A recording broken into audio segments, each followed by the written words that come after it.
Today's topic is falling down. We talked about falling down. There's a good falling down. In the Bible, Ephesians, three chapters, getting ready to launch, build the church. And he gets to the point, let's walk worthy of the calling of this glorified church, God-glorying church that's going to be built. And he starts out by saying, number one, be humble. It's not be grand, be spectacular, be humble. Now, the humble means going down, being lower. So last couple weeks we talked about Romans 14:5. Who are you to judge another man's servant? So it's interesting. Verse 4, I'm sorry. Verse 4. Okay. Who are you to judge another man's servant? It's interesting that judging yourself has to do everything to do with how you judge other people. James chapter 4, I'm going to be skipping along, so thanks, Brian. Don't speak evil, don't diminish people's reputation, don't disrespect them with others. He who speaks evil of a brother judges. So the idea of speaking, when you judge, you speak a certain way. When you are humble, you speak a different way. Authority has to correct now and then because it has responsibilities, but even so, even when there's authority in the Bible, husbands, head of wife, whatever, starts out, hey, husbands and wives, submit to each other. Now, there's a time where a judgment has to be made, but that's being made from somebody that has lowered themselves below the husband, that's lowered himself below the wife. He sees her as more important than himself. Elders, 1 Peter 5, they have a job to do, but elders, we all submit to each other. It doesn't leave the elders out. Elders should be a better model of submission and humility than anybody in the church. Go lower than them. So our purpose in relating to each other is not to decide how right people are or how wrong they are in the church, where people measure up in the church or not. God says, get rid of that. Your job is to lift people and help them down the road. Get them where they're going. Invest yourself so they can gain. We'll skip past the rest of James 4 there. I want to make a focus today, falling down.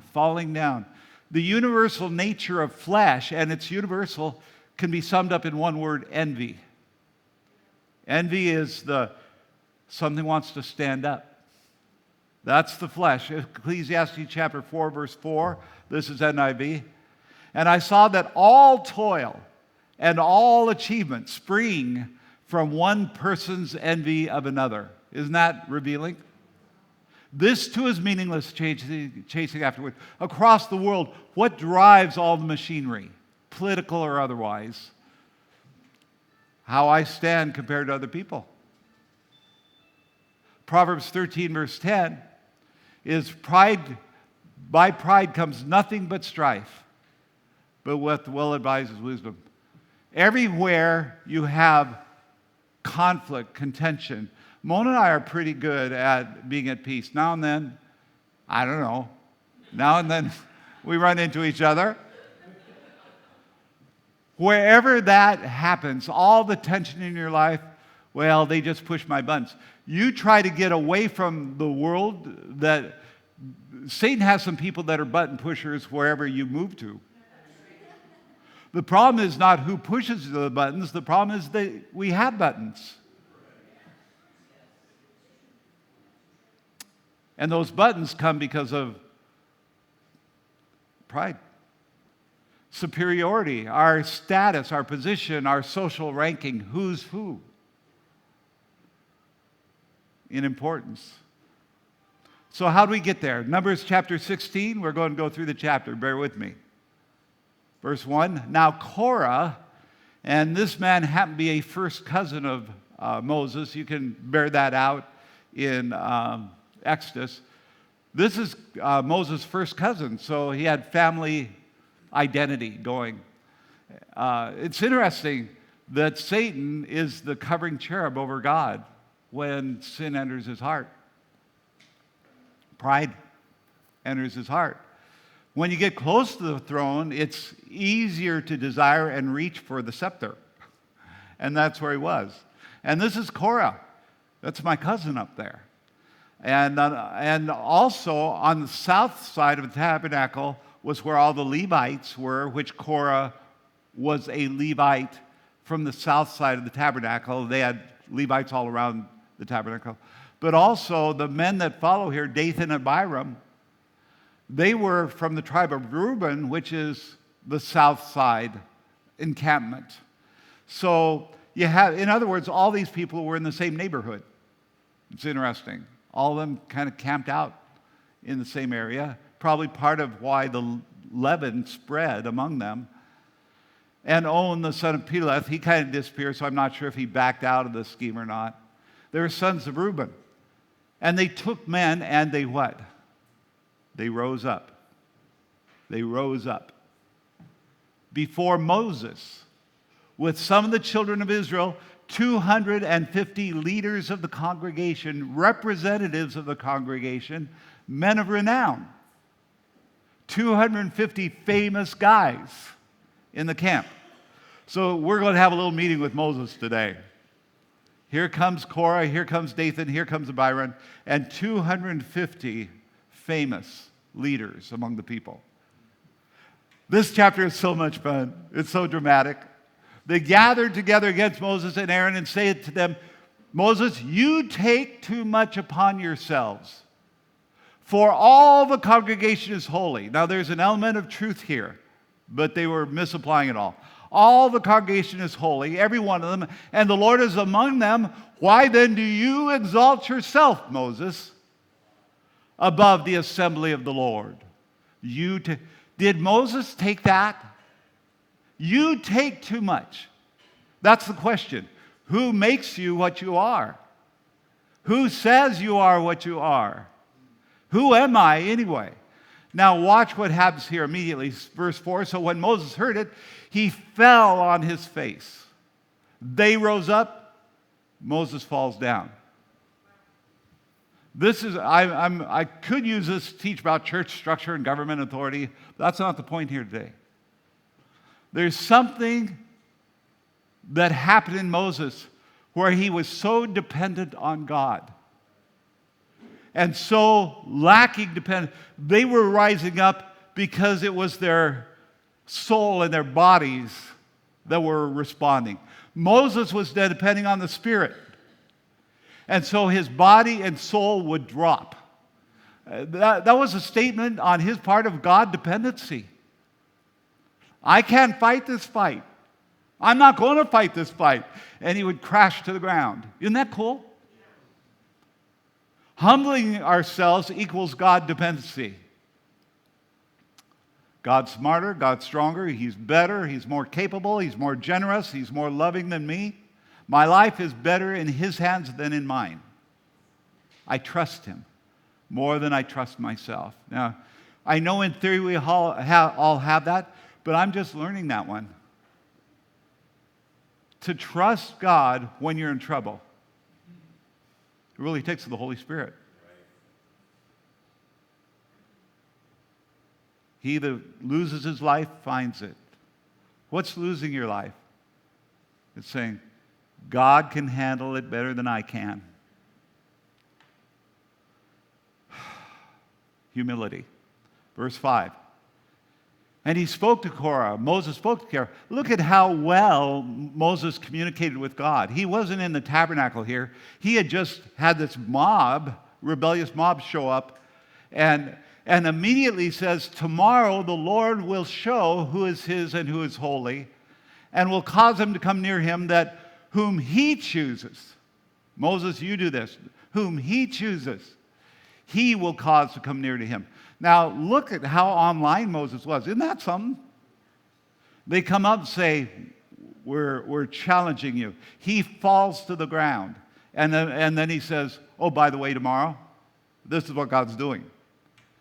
To live flat on our faces, and that's where the soul and the body, we don't need them. Let them drop. We're not dependent. To live flat on our faces, to do and be only what God says we can do and be, and be happy with that. That's humility. Verse 6, do this. Take censers, Korah, and all your company. Put the fire in them and put incense in them before the Lord tomorrow. And it shall be that the man whom the Lord chooses. Now, he's not saying, the Lord chose me. He's not comparing himself to them. He's saying, I'm depending on God for who I am. I didn't do this. The Lord chooses is the Holy One, separated one. You take too much upon yourselves, you sons of Levi. He's saying, you're making yourself something God didn't make you. All I'm doing is what God gave me to do. Verse 8, then Moses said to Korah, how are you doing out there? You're all going, there's a bunch of... Then Moses said to Korah, and hear now, you sons of Levi, is it a small thing to you that God of Israel has separated you? Man, I think I, for a long time, have been discontented. It was a small thing to me, the goodness of God in my life, because I had aspirations otherwise. Anybody else do that? Is it a small thing to you that God has separated you from the congregation of Israel to bring you near himself? Is that a small thing to you? To do the work of the tabernacle of the Lord and to stand before the congregation to serve them, and that he has brought you near to himself, you and all your brethren, the sons of Levi, with you? And are you seeking the priesthood also? Therefore, you and all your company are gathered together against the Lord. And what's Aaron that you complain against him? He's saying, this has nothing to do with us. God had given you something and you don't like it. God gives you something and you want something bigger. This fight you're having is not with us. And Moses sent, verse 12, to call Dathan and Abiram, the sons of Eliab, but they said, we will not come up. They wouldn't even respond. And the thing is a small thing that you, Moses, have brought us up out of the land flowing with milk and honey to kill us in the wilderness, that you should keep acting like a prince over us. Did Moses do that? Did Moses bring them up? Moreover, this is what they said, you have not brought us into a land flowing with milk and honey, or given us an inheritance of fields and vineyards. Will you put out the eyes of these men? We will not come up. So you're trying to deceive everybody, Moses. How in the world? Then Moses was very angry. He got there. Said to the Lord, do not respect their offering. I have not taken one donkey from them, nor have I hurt one of them. He's saying, I haven't done anything wrong to them. So why are they so upset? They're complaining and fighting against us because of how God has chosen to use us, not because we've wronged them in any way. Verse 16. And Moses said to Korah, tomorrow you and all your company be present before the Lord, you and they, as well as Aaron. Let each take his censer, these are the 250 leaders, and put incense in it, and each of you bring his censer before the Lord. 250 censers, both you and Aaron, each with his censer. So every man took his censer and put fire in it, laid incense on it, and stood at the door of the tabernacle meeting with Moses and Aaron. And Korah gathered all the congregation against them at the door of the tabernacle of meeting. Then the glory of the Lord appeared to all the congregation. This was not going to be a vote. This was not democracy. God shows up. Verse 20, and the Lord spoke to Moses and Aaron and said, separate yourselves from among the congregation, that I may consume them in a moment. Verse 22, when they fell on their face, then they fell on their faces, Moses and Aaron, and said, O God, the God of the spirits of all flesh, shall one man sin and you be angry with all the congregation? Now, they didn't understand the type of cancer that had worked through the nation. This is not one man. It was a national issue going on here. So the Lord spoke to Moses, saying, speak to the congregation, say, get away from the tents of Korah, Dathan, and Abiram. Verse 25. Are you tracking with me okay? Like a good movie, huh? Then Moses rose, went to Dathan and Abiram. The elders of Israel followed him because they wouldn't respond to him. And he spoke to the congregation, saying, "Depart now from the tents of these wicked men, touch nothing of theirs, lest you be consumed in all their sins." So they got away from around the tents of Korah, Dathan, and Abiram. Dathan and Abiram came out and stood at the door of their tents with their wives, their sons, and their little children. So the families are out at their tent opening. And Moses said, "By this you shall know that the Lord has sent me to do all these works. I have not done them of my own will." Now, right in there is such a profound revelation. I think the only true ministry there is, or ever has been, is somebody that has not done something because they wanted to. They were sent. This is not my will. This is His will. We're with a bunch of Seven Mountain people this week. If you don't know what Seven Mountains are, don't worry about it. This is code for some of you. We're with Seven Mountain people, and the church is one mountain, and there are 6 other mountains. And you know, I think, what they're trying to fight is where the church will just turn everything inward. And we will swallow up your time, energy, and money, and we'll consume it. And unless you're a minister, unless you're on staff in the church, then you're really not, that kind of thing. And it's saying, no, there's a whole world out there God wants us to engage with. I'll tell you that the church, if it does what it's supposed to do, it will teach His people how to relate to God, how to be full with the Spirit, and how to obey Him. And for some, that obeying Him will take them into the business world, and they'll succeed by the power of the Holy Spirit. Yes. And for others, it'll take them into politics. They'll succeed by the power of the Holy Spirit. The Holy Spirit will not pull you into the walls of the church and hold you there. The church should fuel you to light you up to get out there and do what God's called you to do. That's true ministry. I'm not here by my will. I will do what I do by God, the will of God, but you may need to have a crane business to do what you do by the will of God. If these men, verse 29, die naturally like all men, or if they are visited by the common fate of all men, then the Lord has not sent me.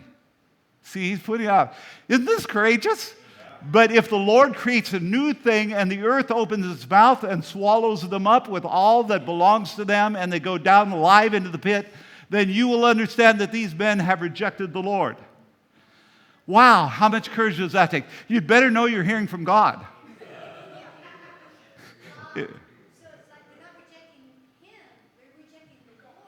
You're rejecting the one who told me to go here and told you to go there. That's your fight. It has nothing to do with me. Verse 31. Now it came to pass, as he finished speaking all these words, the ground split apart under them. And the earth opened its mouth and swallowed them up. That was an interesting day. And their households and all the men with Korah and all their goods. So they and all those with them went down alive into the pit. The earth closed over them, and they perished from among the assembly. Then all Israel who were around them fled at their cry, for they said, "Lest the earth swallow us also." And a fire came out from the Lord. God wasn't done yet. And consumed the 250 men who were offering incense. Oh, boy. Let's skip down to, I'm sorry, Brian, you did all that hard work. Verse 41. So the 200 men get crispy, get burned. So God was trying to make a point. Now, on the next day, verse 41, all the congregation of the children of Israel complained against Moses and Aaron. He's saying, if this earth opens up, it's not me, it's God. Earth opens up, swallows them up, closes up, and they say, look at what Moses did. And they said, you have killed the people of the Lord. See, can you understand what humility is? It's honoring God.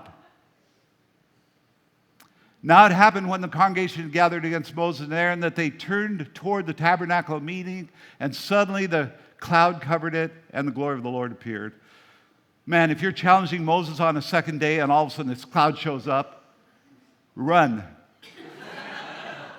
Hide. The end of verse 45, we'll skip through here. And they fell on, Moses and Aaron fell on their faces again. And Moses said, Aaron, get out there because the plague has begun. This is the end of verse 46. The plague, sounds like a movie title. The plague has begun. How did Moses know that? Now, I'll just sum up the story. 14,007. Aaron goes out with his little ding, ding, ding, ding, little censer. And he stood between the living and the dead. And the plague stopped right there. Moses standing there with his little smoky deal. And 14,700 people had died already by the time Aaron could get out there. God was serious.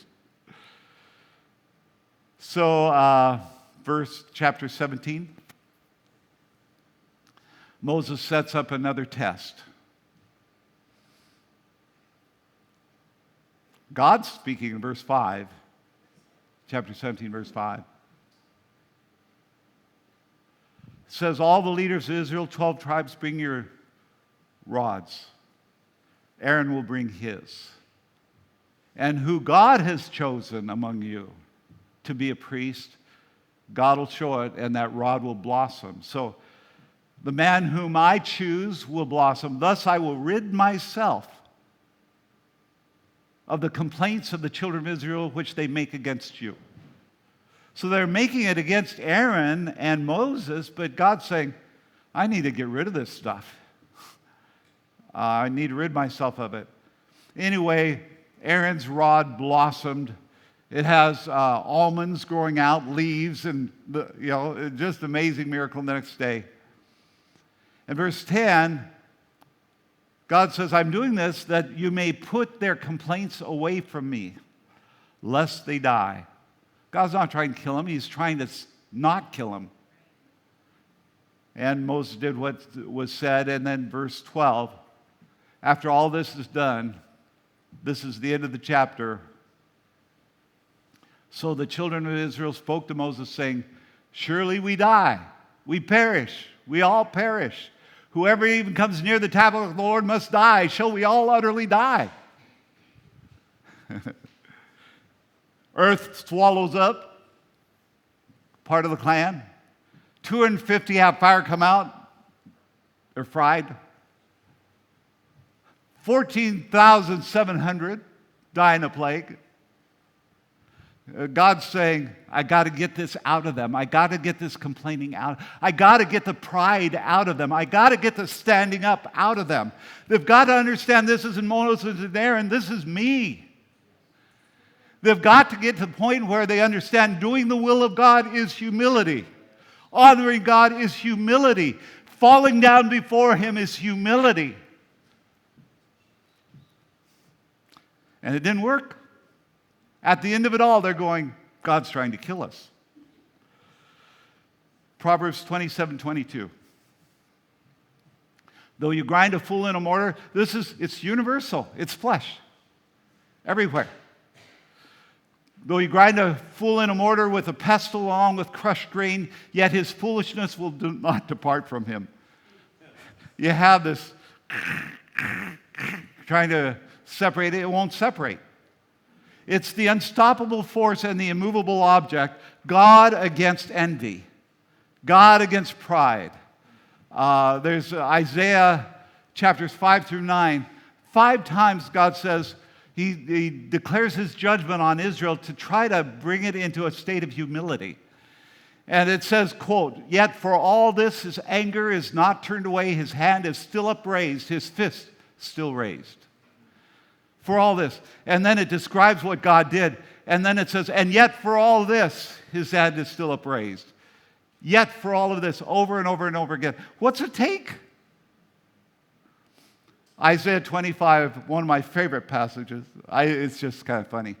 The hand of the Lord will rest on this mountain, Israel, but Moab will be trampled in their land as straw is trampled down in the manure. God says, I'm going to take Moab as a nation. I'm going to lower it like straw pressed into manure.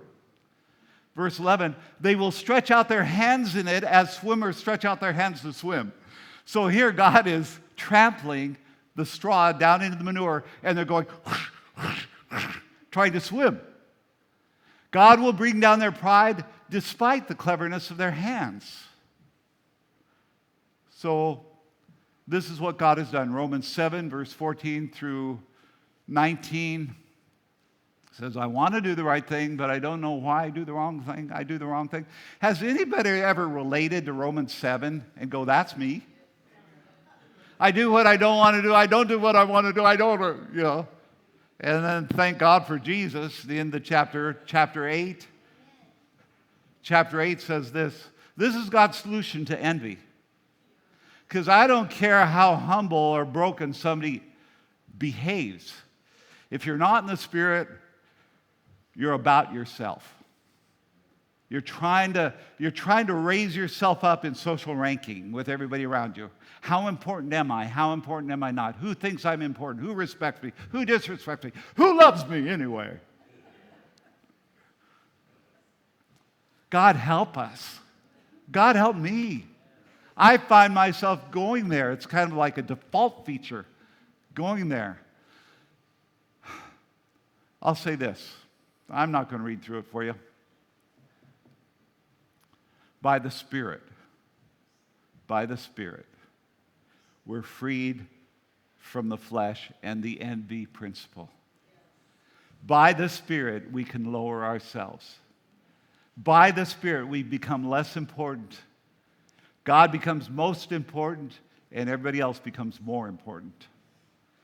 There's a Spirit Airlines where your luggage is up we've been on the plane for the last few days, up there in the bin, and your laptop's in there. You set your mind on the flesh, you're pulling down you're pulling out of the Spirit, and you're bringing out what you need to get this trip done. Revelation chapter 4, verse 2. Almost done. We're almost there. Immediately I was in the Spirit, behold, a throne set in heaven. And one sat on the throne, and he who sat there. Worship team, you want to come on up? Brian, I kind of have you messed up here, don't I? That's okay. Okay. Thank you, Diane.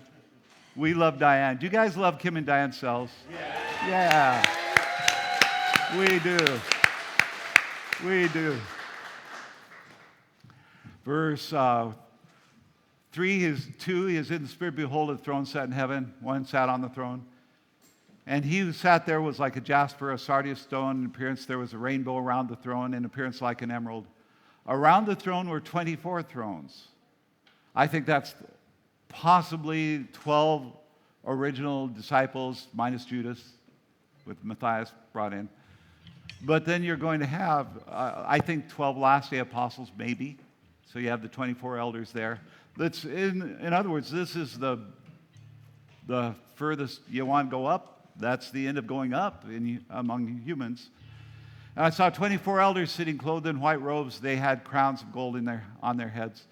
Verse 9, chapter 4, verse 9. Whenever the living creatures give glory and honor and thanks to him who sits on the throne, who lives forever and ever, the 24 elders fall down before him who sits on the throne. And they worship him who lives forever and ever and cast their crowns before the throne.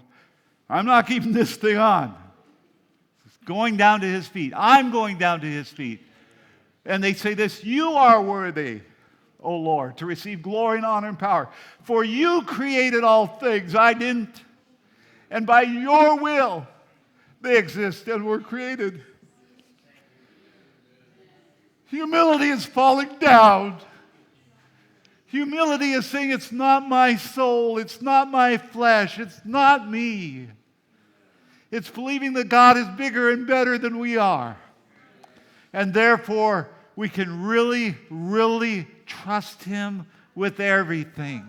Yes. Without the Spirit, you can't let go of yourself, and unless you let go of yourself, you cannot trust God.